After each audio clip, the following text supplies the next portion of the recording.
So the Mavericks beat the Clippers in Dallas. DeAndre Jordan had 9 points, 11 rebounds against his almost team. Chandler Parsons had this to say on ESPN.com on DeAndre's return. Quote, "He's not a priority to us, and by the looks of their team, he's not to them either." Ouch. Shots fired, Stephen A. What was your takeaway from this game? Well, my takeaway is on the positive side for the Dallas Mavericks. I can't say enough about Dirk Nowitzki. He's a future Hall of Famer. He was absolutely spectacular last night, finishing with 31 and 11, hitting big shots, outplaying Blake Griffin, which, by the way, surprised me. Considering the way that Blake Griffin has been playing, I definitely expected more from him last night. It's beautiful to see Wesley Matthews out there. Skip, I've always been a fan of this guy. I loved him when he was playing in Portland with Damian Lillard. The minute he went down, I knew that Portland had no shot the rest of the season because he's got an iron will, like Coach Rick Carlisle continuously says. He's not scared of anything. He always wants to fight. He goes out there.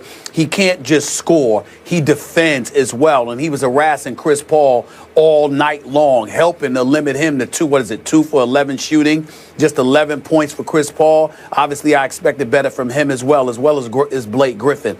DeAndre Jordan, when you look at the night that he had, it's not surprising. I mean, what did he have here? He had 9 points. He had 11 rebounds. I'm surprised he had just one block, but Dallas shoots a lot of perimeter shots. But once again, he only played 27 minutes or so. Why, Skip? Because they kept fouling him. And you go 3 for 9 from the free throw line. That's 33%, which is around what he shoots for the season because he came in the game shooting at 34%. This is what is holding the Clippers back.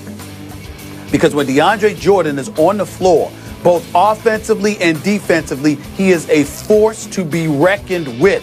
If the brother could just hit free throws, it would change everything for the Los Angeles Clippers. So when we think about what Chandler Parsons had to say, he's right on the money. Sure, it was a dig.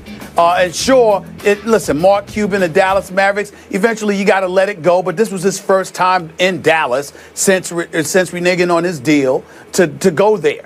So we understand that. But the point is that at the end of the day, he's not a priority for the Clippers. Chandler Parsons sat there, and he's right. Doesn't seem to be a priority offensively. Defensively, he obviously does. But offensively, he is not. Why? Because you got to be able to make free throws. You got to be able to close. Because when you can't do that, they just get to foul you and disrupt the flow and the rhythm offensively of the rest of your team. And if you're Doc Rivers and the Clippers, you can't afford to let him do that. So that's the situation. It is what it is. Dallas is 4-4. Amazingly, I'm shocked by that because of the personnel they don't have. But nevertheless, the Clippers, to me, what I learned from this is that Rick Carlisle, once again, can still coach his butt off. Dirk Nowitzki's a star. Wesley Matthews is a stud if he can stay healthy. And the Clippers, however, are a very good team who will not be great unless they find a way to offset DeAndre Jordan's free throw shooting. I hear what you're saying, but I'm just going on emotions. I watched this whole game, and I loved every last drop of it for the sake of the Maverick fans.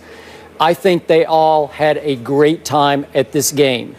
And I can relate to Maverick fans because, if you remember, I covered this franchise from its inception for its first 18 years of existence. So I think I know their heartbeat and their psyches.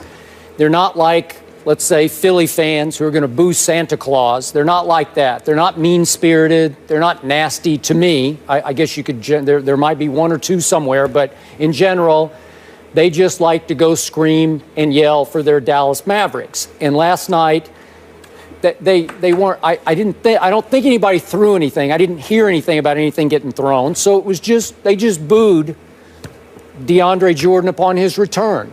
And what I loved about it was, as I said on the show yesterday, they could boo him the most when he was standing by himself at the free throw line. And it was just a joy to watch him miss 6 out of his 9 free throws because it just brought the house down. It was fun.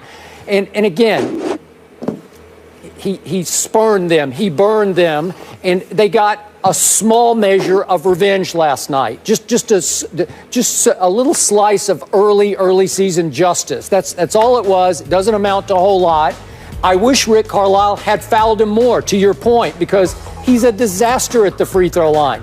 He's shooting 34% for the year. He was 33% last night.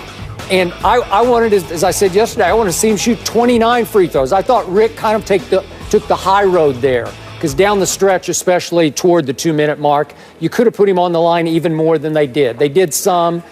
He made a couple late, but 3 out of 9. So my point is that it was a fun game to watch for the Maverick fans. They got even for the year, 4-4. Dirk had a big night. He had 5 out of 6 threes, as you point out. Last one might have been a little lucky. I don't think he called glass on it, but it went in. It was their night. So good for Maverick fans. You got to take it out on a guy. And Stephen A., you make the point he's a good guy. I think DeAndre's, if I can, he's more lover than fighter. I think he's like good-hearted guy. A lot of guys would get their mad on and go back into Dallas like they're on a mission to put, shut these fans up. He seemed pretty intimidated, so he goes out early. Wait a second, we got the picture of him. Yeah, he's signing autographs. There he is. So he goes, that was smart, shrewd operator. You go out, you sign autographs, good for you. You butter him up a little bit, and then, he said he was prepared for the worst, and it wasn't all that bad. Because Maverick fans aren't all that bad. They're just going to boo you mostly when you touch the ball, which is rare, and especially when you're at the free throw line. And then to cap it off, the Chandler Parsons dig is subtle but brilliant to me. Not a priority to us, not a priority apparently to the Clippers, because he took only 5 shots, and I'm looking at the first 9 players who played for the Clippers, and of those 9, he took the fewest shots. Well, we know that. He's not going to be a priority, and Dallas, their whole pitch was, we're going to build around you. We're going to make you a star here. So good for the Dallas Mavericks. Well, it was good for them, but let's be clear about something. I mean, like you said, he is a good guy, Skip. He really, really is. But I think that he would have went out there with that dog in him to go after them. What happens is that you're going to get humbled when somebody keeps attacking your weakness. The Dallas Mavericks were letting them know you're going to get but so many shots because we're going to be inclined to foul you a lot. Why? Because we know you can't hit free throws. And so when you recognize that as an impediment, particularly when you're in those hostile confines and you clearly don't have the confidence that you need to have in order to hit free throws because that's your Achilles heel, then it's going to be problematic for you. And it's just that simple. And so that's what it comes down to. It's not so much that he didn't want to go out there and play lights out. But in the end, if I know you can jump out of the gym, you can dunk on anybody, you can block shots, you can rebound, you can defend. But the thing I'm focused on is fouling you so I can send you to the free throw line. And that's the one Achilles heel that you can't appear to overcome. It'll humble anybody. When somebody continuously goes about the business of attacking not just your weakness, but something you know to be your weakness. And this is why DeAndre Jordan has to sit up there and get free throws. I'm on the record, Skip. Let me be very, very clear. I believe DeAndre Jordan's free throw shooting will cost the Clippers a championship. I think that if a miracle happened and DeAndre Jordan could be left on the floor for 38 to 40 minutes a night, that DeAndre Jordan could hit 75 to 80% of his free throws, I believe the Clippers would win the championship. But he's not going to do that. And that's why they can't even come out of the West, because they got to play without him when it matters most, or depend on his free throw shooting because you're going to send him to the free throw line. And he just can't deliver in that regard. Everything else about him, I find to be great. Okay, well, time out. Are you saying that the Clippers should have left him in Dallas? Because that's what you're suggesting. No. No. I'm saying that you have to find a supplementary piece to put in when money time arrives and be okay without him. I think that it's almost, it's not almost, but it's similar to what I say. You know, when we're talking about some of the greatest closers in history, guys that you have in the last 2 minutes, and you would say, well, not LeBron. And I tell you, yeah, but I want LeBron the other 46 minutes. Sure. You know, it's sort of akin to that. Okay, but I want DeAndre Jordan on my squad. They subbed for him last night late.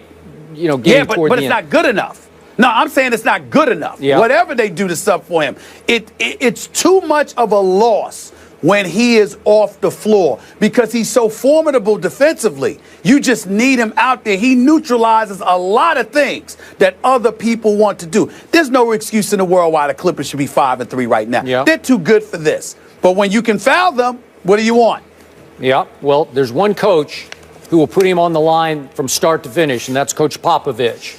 Although I must tell you, the Clippers did beat my Spurs in 7 games, so they overcame that last year.